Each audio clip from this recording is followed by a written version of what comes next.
Bonjour et bienvenue dans notre série Nous Entrepreneurs. Mon nom est Eliane Hippo, je suis business coach, action coach sur Paris et aujourd'hui j'ai le plaisir de recevoir Mathieu Kudla. Mathieu qui a fondé la société Hello Bloom. Bonjour Mathieu. Bonjour. Alors, première question Mathieu, est-ce que tu peux te présenter et nous présenter également ton parcours entrepreneurial s'il te plaît? Oui, avec plaisir. Alors, je suis Mathieu Cudla. J'ai une formation d'ingénieur et d'économiste. Euh, et après ma première expérience professionnelle, j'ai monté une première aventure entrepreneuriale qui était une application mobile pour partager les lieux qu'on aime bien sur une carte avec ses amis, qui s'appelait Huggy. Qui s'est arrêté. J'avais encore envie de faire de l'entrepreneuriat, mais j'avais pas nécessairement tout, tout découvert de l'entrepreneuriat avant de me lancer sur un projet à moi. Donc j'ai décidé de rejoindre un projet qui était porté par deux amis et qui était en train de pivoter et qui avait besoin d'une expertise un peu plus technique. Et donc je les ai rejoints en tant que CTO et ensemble on a monté Panoply. Panoply qui est une entreprise qui fait des cadeaux d'entreprise, donc pour offrir à ses clients, à ses employés,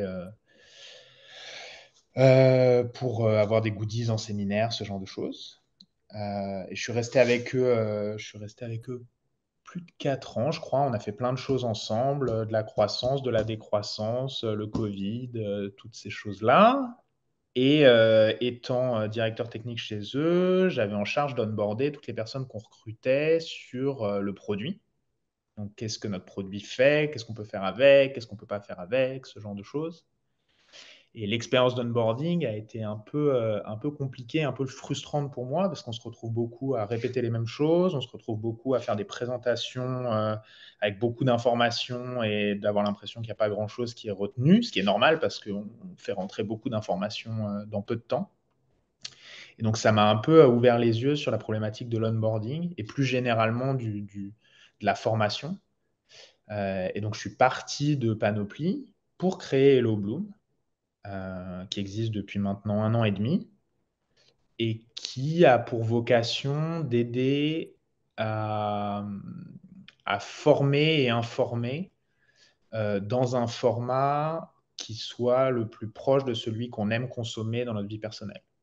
Donc, un des constats que j'ai fait en essayant d'optimiser l'onboarding chez Panoply, c'est qu'on avait un gros problème de format et que dans notre vie personnelle, on est habitué à des formats qui sont très engageants, très fun, très interactifs, très visuels, et que dans le milieu professionnel, eh ben, on a des présentations très longues, des fiches procédures avec plein de textes, et qu'il y avait un trop gros contraste entre ces deux formats. Et donc la vocation d'Hello Bloom, c'est de mettre les formats réseaux sociaux, et en particulier le format story, au service des entreprises pour faire passer leur message fort. Et depuis peu de temps, on s'est rendu compte que les formateurs, et parfois même les coachs d'ailleurs, euh, avaient aussi la problématique de dire bah, je fais des très bons ateliers ou je fais des très bons échanges, mais quel est le format de mes takeaways après la formation?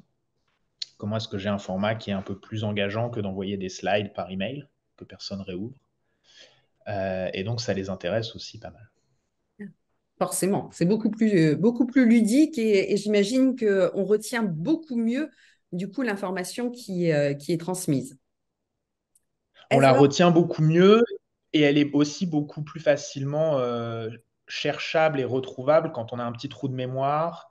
Si je suis par exemple un commercial et que j'ai un petit trou de mémoire sur une offre particulière ou un spec particulier d'un produit, eh ben, je peux vite retrouver une story et en 1 minute 30 ou 2 minutes, j'ai les informations clés sur cet élément-là. Euh, Là où traditionnellement, il faut aller chercher dans un Google Drive, ouvrir une présentation, la bonne présentation, trouver le bon slide et espérer que c'est à jour et que c'est lisible, quoi. d'accord.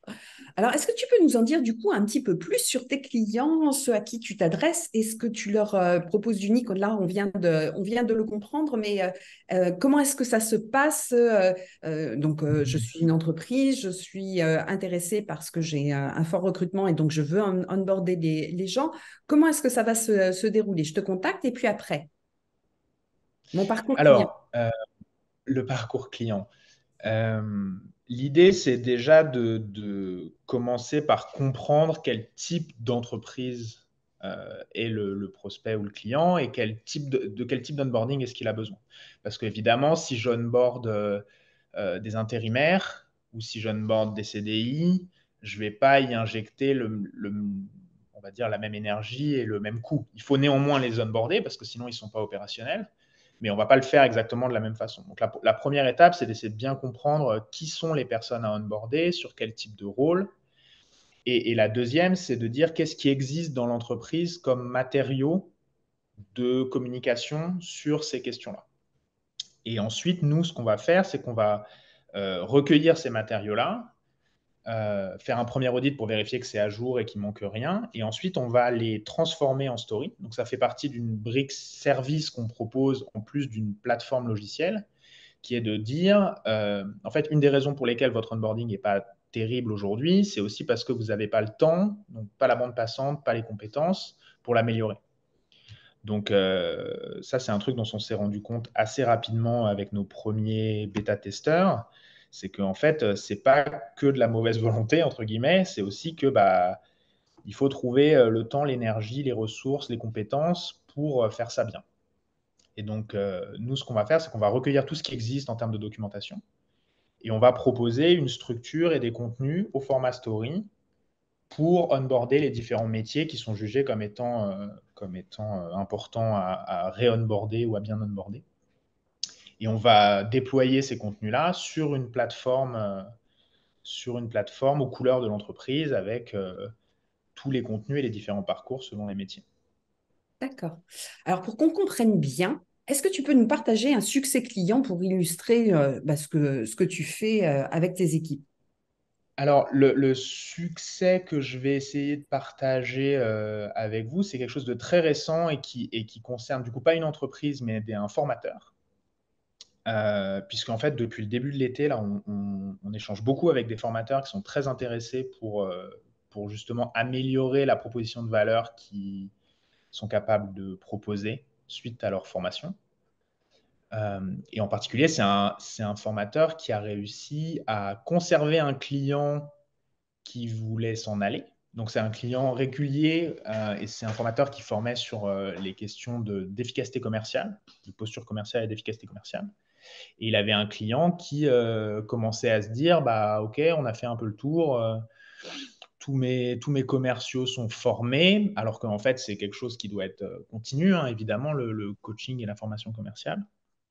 Et en fait, pour conserver ce client-là, il lui a dit, bah, OK, mais je suis en train de travailler avec Hello Bloom et on va être à même de proposer des takeaways, des petites fiches de lecture au format story. Et assez unanimement, tous ces apprenants ont dit, eh ben ouais, c'est super, aujourd'hui on a des fiches process qui sont illisibles et pas du tout pratiques sur téléphone, on est tout le temps en déplacement, nous ça nous intéresse d'avoir accès à ces contenus-là, quoi. Donc ça, c'est quand même un super succès où le formateur a réussi à conserver un client qui était un peu sur le départ en proposant des takeaways un peu nouvelle génération. C'est top. C'est vraiment une belle expérience, effectivement. J'espère qu'il va te faire un superbe témoignage. Et c'est exactement ce sur quoi on est en train de travailler. On va rentrer un peu plus dans le détail de ce qu'il a pu proposer avec nous, mais ouais, tout à fait. D'accord. Quelle est la vision que tu as pour ton entreprise et comment est-ce que tu aimerais la voir évoluer au cours des prochaines semaines, mois, années? Euh, Prochaine semaine, on sort une nouvelle version là, d'ici fin septembre. Donc Waouh! ça va pas mal nous occuper. Euh, D'ici les prochains mois, on va vraiment mettre l'accent sur cette verticale formation. Euh, Parce qu'on se rend compte que au-delà du business qu'on est capable de faire avec eux, c'est des super partenaires à avoir parce que c'est un peu le cœur de notre proposition de valeur et eux, c'est le cœur de ce qu'ils proposent aussi. Donc en fait, ils ont énormément de choses à nous apprendre. Euh, Il y a plein de sujets différents avec des approches différentes dans la formation, donc c'est très enrichissant pour nous. Euh, et puis, c'est potentiellement des superbes ambassadeurs parce qu'en fait, un formateur qui va mettre à disposition ses contenus dans ce format-là dans une entreprise, et ben derrière, c'est des collaborateurs qui ont été exposés à ce format-là et qui peuvent se dire ou dire à leur manager ou à leur équipe dirigeante, ben, en fait, on aimerait bien avoir tous les contenus dans ce format-là, quoi. Donc là, d'ici la fin de l'année, on va vraiment mettre l'accent sur cette typologie d'utilisateurs-là. D'accord. Euh, et après, à plus long terme, moi, je suis quelqu'un qui est assez orienté produit, donc je vais répondre dans ce sens-là. Mais je pense qu'il y a énormément de choses à faire en automatisant nos process en interne avec ceux de nos clients, donc en s'intégrant dans les outils de nos clients, pour être capable de créer et de mettre à jour automatiquement ces stories. Il y a des choses assez intéressantes à faire avec l'intelligence artificielle en particulier. Et on peut imaginer un Hello Bloom du futur où les contenus et même leur mise à jour sont faites automatiquement, au moins au niveau brouillon dans un premier temps, par une intelligence artificielle. C'est la société de l'avenir me semble tout à fait séduisante. Est-ce qu'il Ouais. y a une fausse idée, une idée préconçue qui existe sur ton secteur d'activité et que tu aimerais balayer à cette antenne? Alors, je sais pas si c'est une idée préconçue, mais en tout cas, c'est une idée que je retrouve parfois quand je discute avec des prospects ou des clients. C'est aussi vrai dans le milieu de la formation que dans l'onboarding, qui est l'idée qu'en fait, une formation réussie ou un onboarding réussi, c'est une parenthèse de temps dans laquelle on va essayer de mettre le plus de contenu et d'informations possible. Et ça, pour avoir essayé de le faire quand j'étais directeur technique de Panoply, euh, c'est clairement pas la bonne approche. C'est clairement pas la bonne approche parce que le cerveau humain, il marche pas comme ça. C'est-à-dire que si je mets plus d'informations dans le même temps, je retiens toujours autant. Donc, en fait, si on veut que les gens assimilent plus d'informations, il faut arriver à espacer les moments où on donne cette information, on met cette information à disposition.